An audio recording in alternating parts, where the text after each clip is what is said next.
अस्सलाम वालेकुम एवरीवन। आज हमारा 7वां लेक्चर है।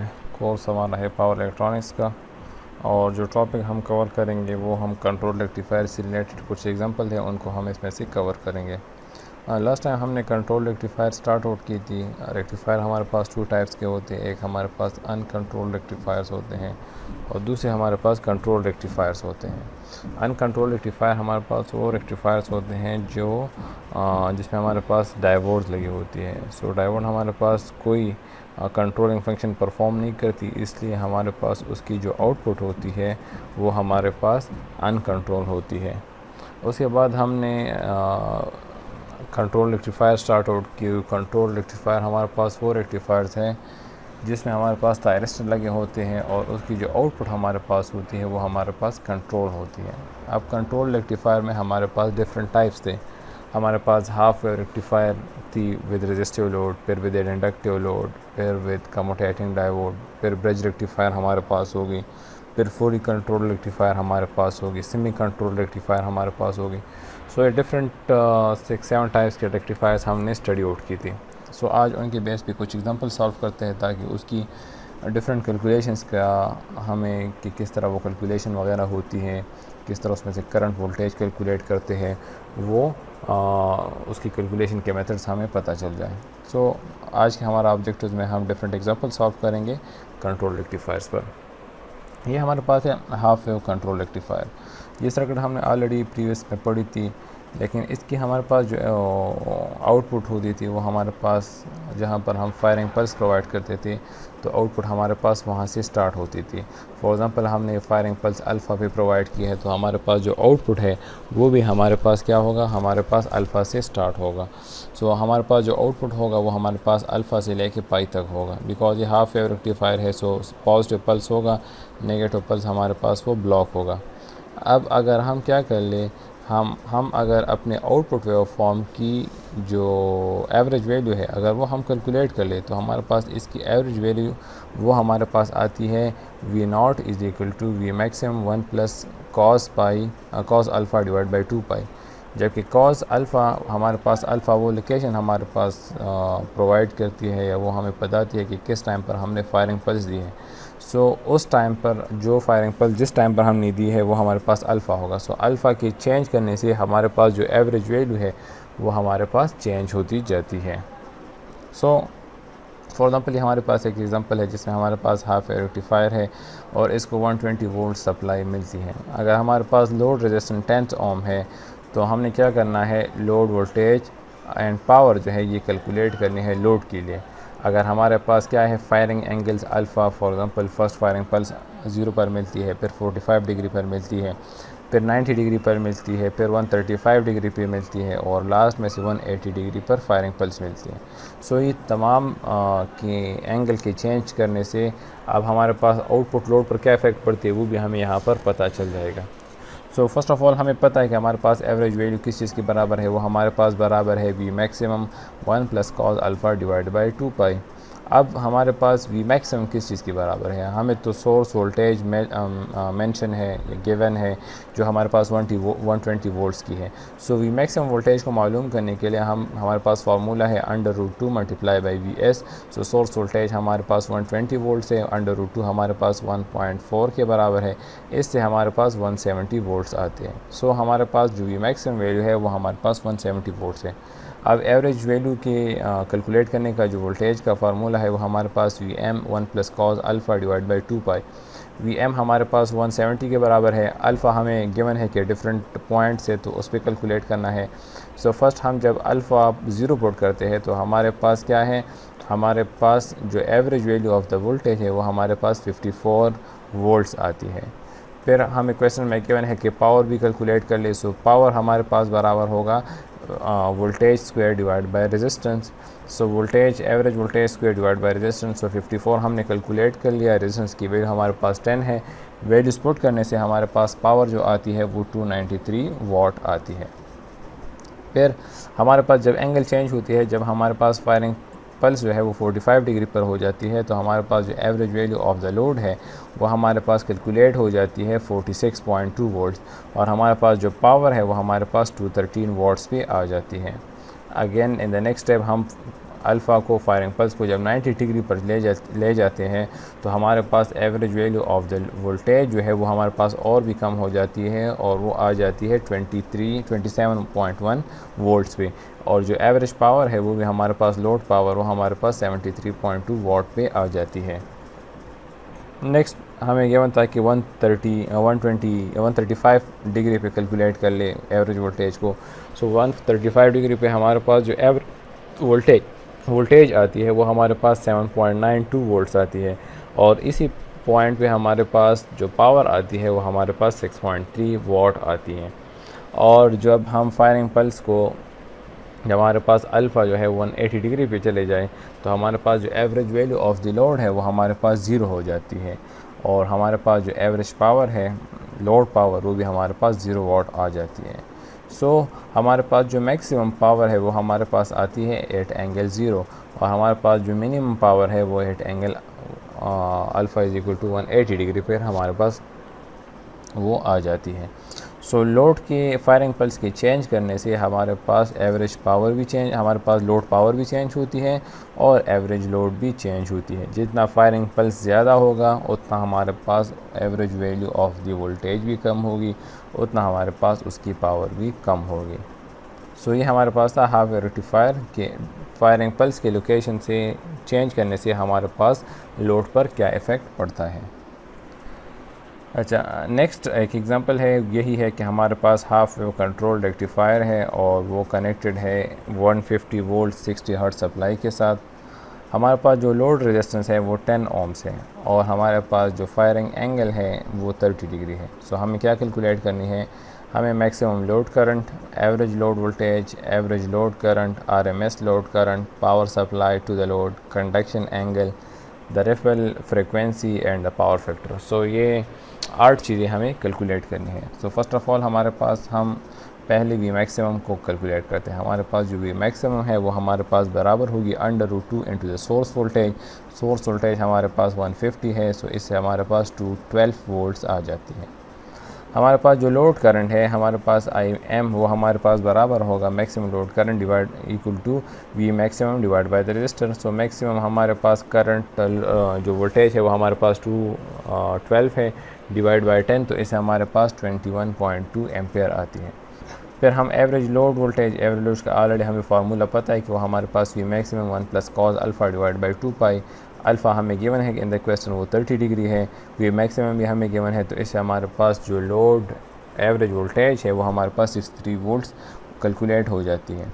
अब अगर हम करंट को कैलकुलेट करना चाहते हैं तो करंट के लिए हमारे पास आई मैक्सिमम करंट हमारे पास बराबर होगी एवरेज करंट, वो हमारे पास IM 1 plus cos alpha divide by 2 pi. IM हमने पहले in the first point calculate की थी, वो हमारे पास 21.2 एम्पेयर थी। जब हम इसको इस वैल्यू में पुट करते हैं तो हमारे पास 6.3 एम्पेयर आ जाती है। नेक्स्ट हमें कैलकुलेट करना है RMS load current. RMS load current calculate करने के लिए हमारे पास जो फार्मूला है IRMS equal to I maximum divide by 2 under the √1 minus alpha divide by pi plus sine 2 alpha divide by 2 pi. So इसमें से हमारे पास अल्फ़ा भी नोन है, I मैक्सिमम भी नोन है, तो अगर इनको पुट कर ले तो हमारे पास RMS value of the current 10.5 ampere calculate हो जाती है। फिर पावर सप्लाइड है तो हमारे पास I²R के बराबर है IRMS²R, तो 10.5 स्क्वायर इंटू 10, तो इससे हमारे पास 1094 वाट्स जो पावर है वो कैलकुलेट हो जाती है। फिर कितने टाइम के लिए हमारे पास कंडक्शन हो रही है, तो हमारे पास जिस टाइम पर फायरिंग पल्स मिलती है इसको टोटल साइकिल से सब्ट्रैक्ट कर लेंगे। Total cycle of the half wave rectifier हमारे पास 180 डिग्री होती है। सो 180 माइनस 30, इससे हमारे पास 150 डिग्री आ जाती है। तो इतने टाइम के लिए हमारे पास कंडक्शन हो रही है। रिपल फ्रिक्वेंसी हमारे पास वही होगी जो हमारे पास इनपुट फ्रिक्वेंसी होगी, तो हमारे पास 60 हर्ट्ज़ है because it's a half wave rectifier.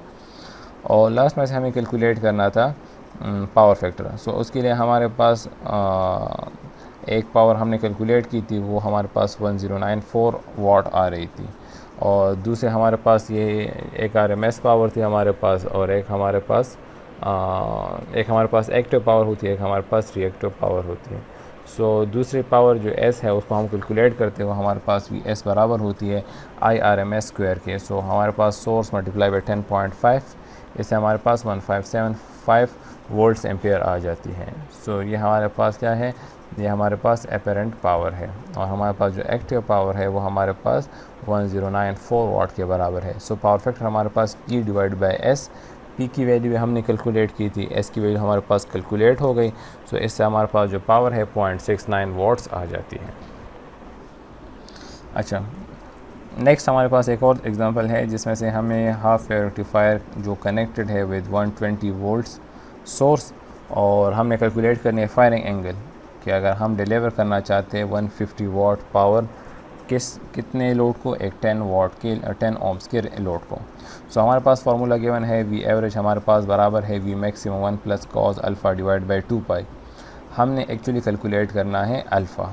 So cross multiplication करते हैं, we maximum 1 plus cos alpha, तो यह हमारे पास 2 पाई वी एवरेज के बराबर हो जाएगी। वी मैक्सिमम को इस साइड पर डिवाइड करते हैं, सो कॉज अल्फ़ा हमारे पास 1 प्लस कॉज अल्फ़ा हमारे पास आ जाएगी 2 pi V average divide by V maximum, और 1 को इस साइड पर ले आए तो हमारे पास कॉज अल्फ़ा रह जाएगी 2 pi V average divide by V maximum minus 1, और हमें अल्फ़ा की वैल्यू चाहिए। सो कॉज इनवर्स हमारे पास बराबर आ जाएगी 2 pi V average divide by V maximum minus 1 के बराबर।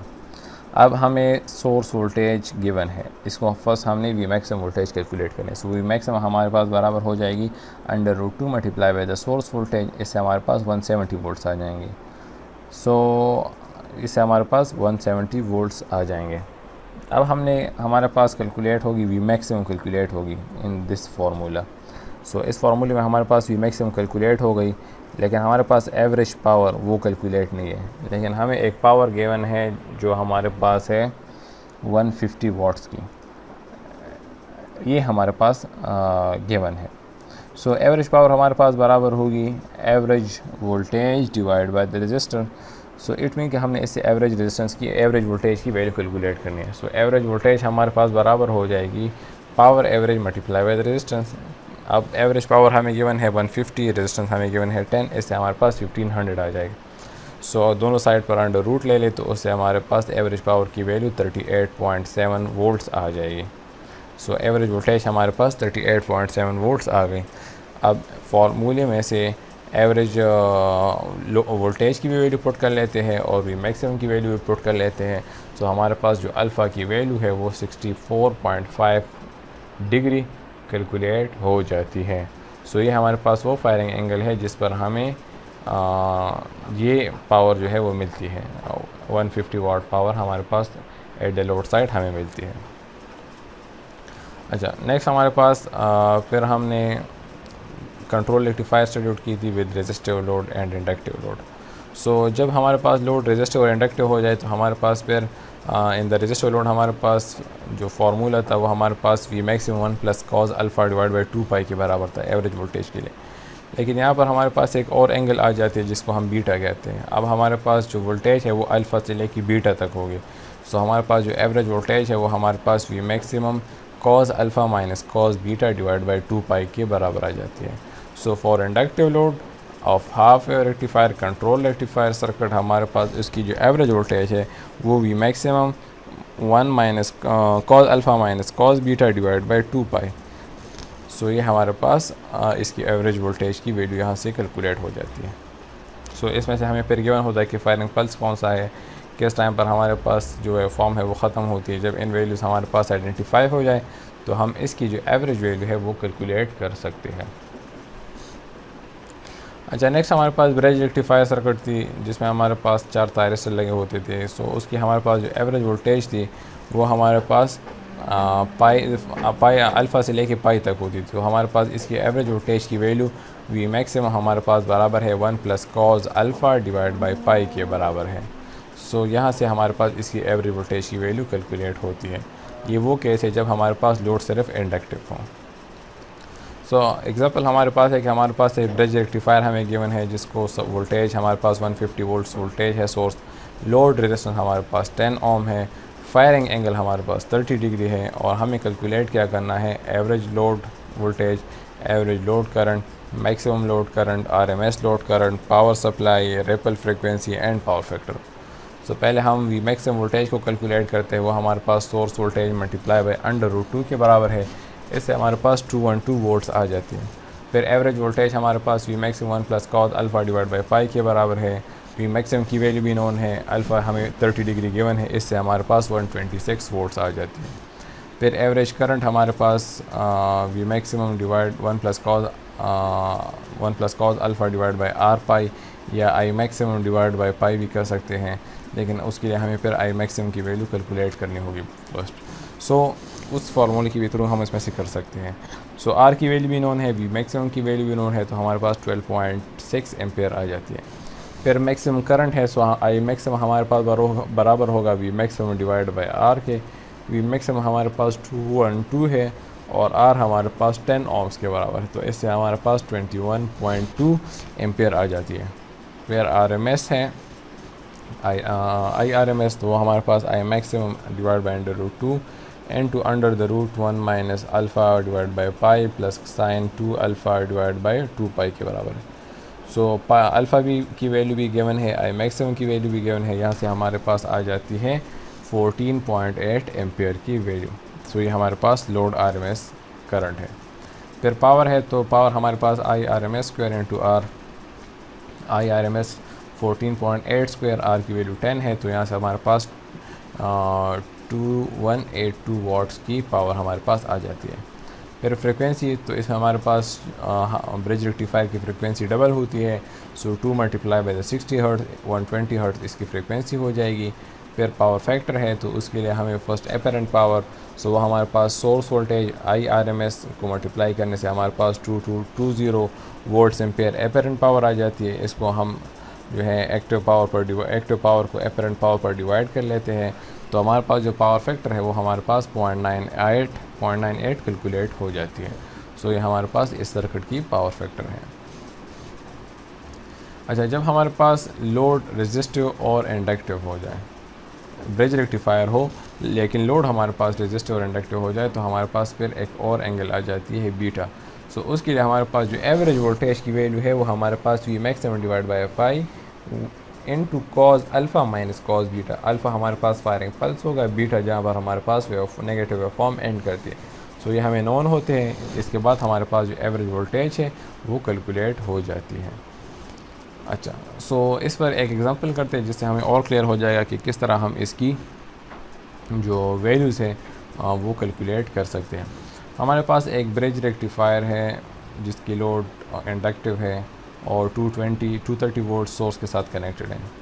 जो resistive portion of the load है वो हमारे पास 0.5 ohms के बराबर है और वोल्टेज अक्रॉस द लोड जो है वो हमारे पास 200 वोल्ट्स के बराबर है और हमें कैलकुलेट करनी है फायरिंग पल्स अल्फ़ा। सो हमारे पास इक्वेशन वी एवरेज हमारे पास बराबर है 2 pi V maximum into cos alpha. V maximum हमारे पास बराबर है √2 इंटू 230। सो जब हम इसमें से पुट कर लेते हैं, सो ये हमारे पास लोड जो है वो हमारे पास इस वक्त रेजिस्टिव शो किया हुआ है। सो 200 हमारे पास एवरेज वोल्टेज है और 2 पाई और अल्फ़ा की वैल्यू कैलकुलेट करनी है, जबकि वी मैक्सिमम की वैल्यू हमें 230 वोल्ट्स गिवन है। सो जब इसमें से वैल्यूज पुट कर लेते हैं तो हमारे पास जो अल्फ़ा है वो हमारे पास 15 डिग्री कैलकुलेट हो जाती है। अच्छा, हमारे पास एक और सर्किट है जिसमें हमारे पास फुल कंट्रोल रेक्टिफायर है, लोड इंडक्टिव है, 120 वोल्ट सोर्स के साथ कनेक्टेड है। जो रेजिस्टिव पोर्शन है उसकी जो रेजिस्टेंस है वो हमारे पास 10 ohm है। एंगल हमें फायरिंग एंगल 30 डिग्री गिवन है और हमें कैलकुलेट करना है average load voltage, average current, maximum load current, RMS current, average current in thyristors और power supply to the load, form factor, ripple factor and rectifier efficiency. ये तमाम चीज़ें हमें कैलकुलेट करनी है। सो फर्स्ट ऑफ ऑल हम V maximum को calculate करते हैं। वी मैक्सिमम हमारे पास बराबर है √2 इंटू 120, इससे हमारे पास 208 वोल्ट्स आ जाते हैं। फिर एवरेज लोड वोल्टेज हमारे पास वी एवरेज बराबर है 2 divide by pi V maximum cos alpha. Alpha हमें 30 डिग्री गिवन है। सो वो जब हम इसमें से पुट कर लेते हैं तो हमारे पास 1115 वोल्ट्स एवरेज वोल्टेज आती है। फिर एवरेज लोड करंट है, तो एवरेज करंट हमारे पास बराबर होगी average voltage divide by resistors, तो 1115 डिवाइड बाई 10, इससे हमारे पास 11.5 एम्पेयर आ जाती है। फिर हमारे पास मैक्सिमम लोड करंट है जो हमारे पास बराबर होती है एक्चुअली एवरेज लोड करंट के, सो वो हमारे पास 11.5 एम्पेयर के बराबर आ जाती है। फिर आरएमएस लोड करंट हमारे पास एवरेज लोड करंट के बराबर है, सो वो भी हमारे पास 11.5 एम्पेयर के बराबर आ जाती है। फिर हमारे पास थायरिस्टर कितने टाइम के लिए कंडक्ट करता है, तो वो हमारे पास हाफ साइकिल के लिए कंडक्ट करता है। So average C R current हमारे पास बराबर होगा I not average divide by 2, so इससे हमारे पास आ जाती है 5.75 एम्पेयर। फिर कितना पावर लोड को सप्लाई होता है, वो हमारे पास I R M S square into R 11.5 square into 10, so इससे हमारे पास 13.23 वाट्स आ जाते हैं। फॉर्म फैक्टर हमारे पास बराबर होती है V not R M S divide by V average. So V not R M S की वैल्यू हमारे पास 120 वोल्ट्स है और एवरेज वैल्यू हमारे पास 115 है, सो 1.04 इसकी फॉर्म फैक्टर है।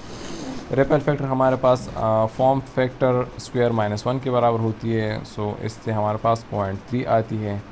और फिर रेक्टिफायर एफिशिएंसी है, सो हमारे पास average voltage divided by RMS voltage, so हमारे पास इसकी एफिशिएंसी 0.96 जो है वो कैलकुलेट हो जाती है। सो यहाँ पर हमारा लेक्चर ख़त्म हो जाता है आज का। आज के लेक्चर में हमने डिफरेंट एग्जांपल सॉल्व की कंट्रोल रेक्टिफायर्स पर, वो ऑलरेडी हमने लेक्चर नंबर 6 में स्टडी आउट की थी। उसके बेस पे हमने डिफरेंट एग्जांपल सॉल्व की कि किस तरह हम उसके डिफरेंट पैरामीटर्स को कैलकुलेट करते हैं। इन द नेक्स्ट क्लास हम इंशाल्लाह 3 फेज़ रेक्टिफायर्स को स्टार्ट आउट करेंगे। स्टार्ट में से हम अनकंट्रोल रेक्टिफायर को स्टडी आउट करेंगे, फिर हम उसके बाद कंट्रोल रेक्टिफायर को स्टडी आउट करेंगे। So thank you very much for your time. इंशाल्लाह see you in the next class.